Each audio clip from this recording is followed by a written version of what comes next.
The day will draw to a close by meeting the founder of one of the world's premier venture builders, followed by meeting the academic who recently crowned Singapore as the world's smartest city.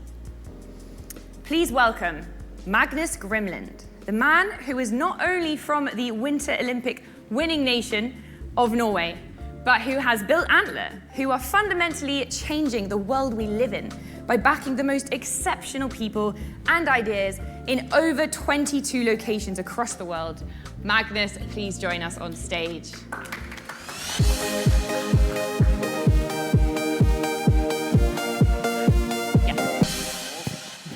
Well, thanks a lot.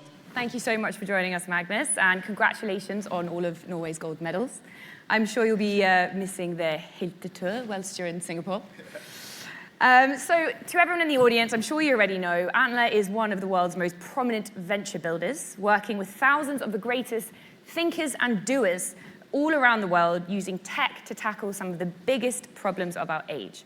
So Magnus and his wonderful team certainly have a unique insight into the world of innovation. So over the next 15 minutes, we'll discuss the entrepreneurial opportunity presented by the changing face of city life. So Magnus, let's get stuck into our chat. So obviously we know Antler are well known as a very impressive global venture builder, but could you please give us a background, give the audience an insight into a little bit more about yourself, your background, why you set up Antler, and why you set up Antler in Singapore? Quite a loaded question. Excellent. Yeah, no, thanks a lot. And first of all, just want to give it up to Berthonics that you saw earlier. That's one of our portfolio companies. Very, very exciting what they're doing. My background, I come from Norway originally. Started my career in the military, as a lot of people do in Singapore. I was in the Norwegian Naval Special Forces, went to Harvard for college, worked with McKinsey all across the globe with tech businesses, then came to Singapore to set up Zalora.com. It's a big fashion e-commerce company here. And then since then we've been building Antler. And with Antler, we primarily want to find incredible people who are interested in solving new problems and back them with the first bit of capital, access to co-founders, help with product market fit, access to mentors across the globe, introductions to other great VCs. For example, Cocoon here was just on the stage. We made a couple of co-investments with them. So we really want to help exceptional people find other great exceptional people to build companies with, solve important problems, get access to capital, and then help grow and scale their business globally. And yeah, we're headquartered here. We launched Antler out of Singapore. Now we operate in 21 cities across 6 continents. We're in North America, South America, a bunch of locations in Europe, Africa, all across Asia and Australia. So yeah, exciting times. And you know, if anyone is listening and they're in the process of building a business, then please reach out. You can find us at antler.co. Thank you, Antler and Magnus. Well, obviously what you've been building is incredibly impressive, and as you just mentioned, you are adding new cities as we go on a daily basis. So let's move on to discuss what many people in the audience might be curious about. So in your very expert view, what are the top trends that you see emerging from the Antler pipeline on the innovations that might be affecting the future of cities? And do you have any examples of super interesting companies that are tackling these trends? Yeah, so I think there are a tremendous amount of opportunities there. I think one big trend that we see also, since we're present in a lot of emerging or growth markets, is logistics, right? So obviously the logistics infrastructure in a lot of cities, it's pretty rough these days. I think probably a lot of people who are here right now and live in Singapore have been stuck in traffic in Jakarta at some point of time. Or, you know, I built an e-commerce company which was supplying goods all across Southeast Asia. Just the pure logistics of getting things from A to B in some cities that have grown incredibly rapidly, and the infrastructure hasn't quite followed suit. So that's one big challenge that you see a lot of companies tackling. And there are some incredible examples of great businesses here in Southeast Asia and across the globe who are working on solving those issues. I think another one is, you know, we saw a lot of examples of it on stage before I came on, is people who use a combination of sensors, IoT, so integrating the sensors into a network, and AI to solve various types of problems. We, for example, have a company in Amsterdam that looks at city planning and new building planning. So you can take this, if you just take, like, let's say you were to buy a plot of land in the middle of Singapore and you're going to develop something there. There's so many parameters to look at in terms of what you should end up building, right? So let's say you want to build a residential apartment block or a condo block. You want to think about how much sun comes into the windows of this building. You want to think about the building regulation, and there are a ton of different regulations in terms of material, in terms of how tall you can build it, the living space you need per unit. Like, there's so many different types of factors. There is, you might want to optimize for living conditions, or you might want to optimize for the amount of units you build. There's thousands and thousands of factors going into deciding what type of building you'll put in that place. And previously, you'd have a bunch of architects, engineers, and people who have a lot of experience building this business, manually going through all of these different parameters and spend 6 to 9 months coming up with the right plan.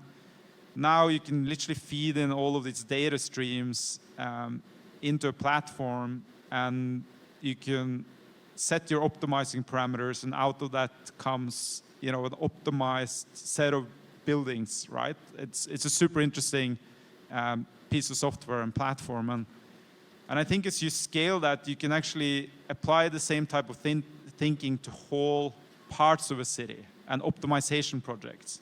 So I think that's incredibly important and an interesting area. In terms of the sensors, checking building material, old buildings, we saw some examples of that. Using sensor to optimize traffic, to introduce new types of public transport, right? It's been an issue in some European cities with the introduction now of e-scooters, e-bikes. A lot more people are biking, scootering to places, but they get left everywhere. They're now using sensors and zoning to ensure that this get optimized in a way where you have less waste and people have more access to kind of new ways of transportation. So just tons of really interesting companies coming out in this space, and so many big opportunities for people to tackle. So yeah, exciting to back a bunch of new founders doing this. Fantastic, thank you very much. And I couldn't agree more. I've seen a lot of interesting startups in the IoT space. Let's move on to another topic. Yeah. So across the day-to-day, we've met some extremely impressive entrepreneurs, all of you out there, that are shaping the future of urban living. What top 3 pieces of advice would you give to these founders when building and scaling ventures? Yeah, so I think number one issue we see with founder teams in the early days of trying to solve a problem is that they're not the right team. So that's the number one thing you should spend time on. Like, spend real time finding the right co-founder. And sometimes it's easy just to pick your friend that you used to work with in your last business, or your college roommate, or wherever. But having someone as a friend, or having worked with people in more of an employee type relationship, it's very different from building a company together. And you'll be stuck in a marriage with these people for a long period of time, and they will be the most important part of driving the business forward. In the beginning, that's only you.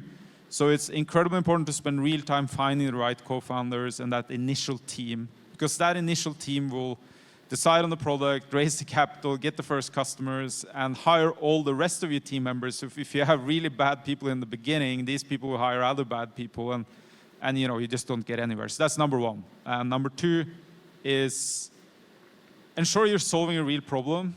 There are, I think, a lot of really interesting companies that have very interesting technology, that are working on interesting things, but they're not really solving a real problem.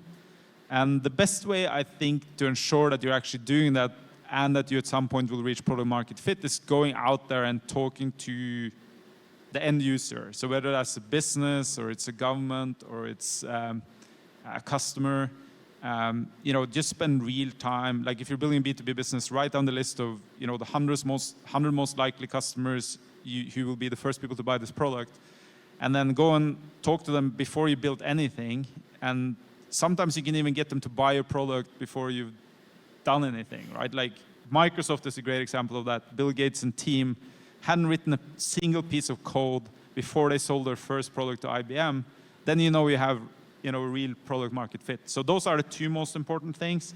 After that, obviously thinking clearly about your capital partner, who are the first investors coming on board, because they will typically be very helpful, and other people you bring on board to kind of help you in that journey. But if you get those first two things right, you will actually most likely succeed. Like 93% of startups fail, but they typically fail for these two reasons. So I think if you get these two right, then you probably have an 80% chance of succeeding.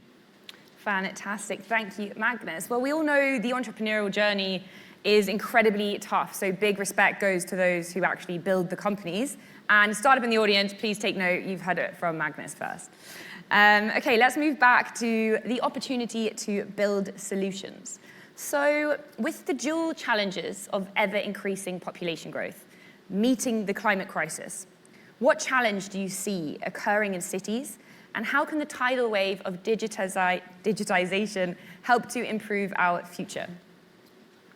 Well, so I think that if you look back in history, most largest problems in the world have been solved by people innovating. I think government can help with incentives, regulations, planning, a lot of these things that are incredibly important. But actual problems are going to be solved by people innovating. And the challenge with some of these things that we've been talking about today is, for example, if you look at climate change, like a big part of the climate change effects will happen sometimes in the future. So you don't feel them right now, which makes it sometimes hard to find the customer of products that are tackling these issues, because you're kind of buying into people spending money on something that will affect the future. I think that's changing a lot right now, because a lot of customers are much more well informed about what's happening there long term. So how do you approach these types of things? Well, so I think that first of all, you can find real topics to solve where your solution is actually cheaper and better than was there today. Like Berthonics is such an example. Or the topic that I mentioned earlier around city planning. Obviously, the sensors and the IoT networks you're building today, the visibility that gives you on the city landscape, right? So you can do it that way where you're actually solving a real problem today at a more cost-effective way with a better product. And there are a lot of opportunities to solve these types of problems. I think the other way you can approach these things where you have a long-term effect is by coming in there with an aspirational product, right? So a great example of that is Tesla's growth. If you think about Tesla's growth, they decided to, electric cars until then had been horrible cars. Like people would just buy the cars to be more environmentally friendly. But suddenly Tesla comes to the market with a car that is just better than any other car, right? It literally is faster, it accelerates faster, it looks cooler, and it is environmentally friendly. And then by first addressing that aspirational part of the market, like the people who bought the first Teslas, they were rich people. But by tackling that and spending the money they got from these people to develop then better cars, they now have created cars that are as good, possibly even better than much cheaper cars there, and addressing a much larger market, right? So I think that's another way to kind of approach these longer term issues, which people don't see straight in front of them. It's like tackle the aspirational part of the market, and then by doing that, you can drive down cost, and then suddenly your product becomes available for everyone. Like, so if you were to take that into, like, let's say you're, back to my example of building a building, right? You might go in there and build an incredible climate-friendly building, which is IoT optimized, has all of the latest sensor networks and everything to optimize the energy expenditure, clean air, all of the other things that you need to take into account. Now, the first building you build, you might sell to the richer part of the community, because they're the only one who can afford the technology right now. But then over time, this technology will get cheaper and cheaper and cheaper, and suddenly everyone living in the city will have that type of access, right? So I think, it's a dual approach. You can either you find a problem where you can solve it today and build a better product, or you go this aspirational way, and then just by doing that first, you can make it available to the masses later. Fantastic. Thank you very much, Magnus. You've kind of touched on my next question, which was, what do you think the key challenges for founders tackling this crisis? Yeah. I touched upon that a bit already, but I think that is actually the core challenge, is that a bunch of the problems that needs to be solved right now, there is not an immediate willingness to pay, right? So just because like people living in the city, you can't feel it on their body right now that there's global warming, for example, right? Or, if you also, perhaps the logistics works quite well right now, but then in 2 to 3 years it will be bad, and then people don't feel like they should invest into, new infrastructure technology. So I think that's really the major problem. And the way to tackle that, I think there are the two dual strategies I spoke about earlier. One is like finding a real problem where you can actually get a better product to market right now, and there are lots of these examples, lots of them are on stage right now. Or you go that aspirational way, where I think Tesla is just an incredible example, where they started with a niche and then suddenly they changed an entire industry. Obviously, a third area now is that there are a tremendous amount of new investors out there, including ourselves and others, who are willing to take 10, 15, 20-year bets and literally fund these companies solving problems for the future, even if you might not be able to get the product to the market right now. So that's obviously the third option. But if you can go for option 1 or 2, where you can generate real customers and real revenue straight away, that's definitely the best way to go, I'd say, for founders approaching this. Well, fantastic. Thank you so much, Magnus. That is all we will have time today, but I think we have gained some very valuable insights from this chat. So we'll wrap that up there, but Magnus, thank you very much for joining us. Thanks a lot. Thank you for having me, and yeah, let me know if I can be helpful with anything. Thanks a lot.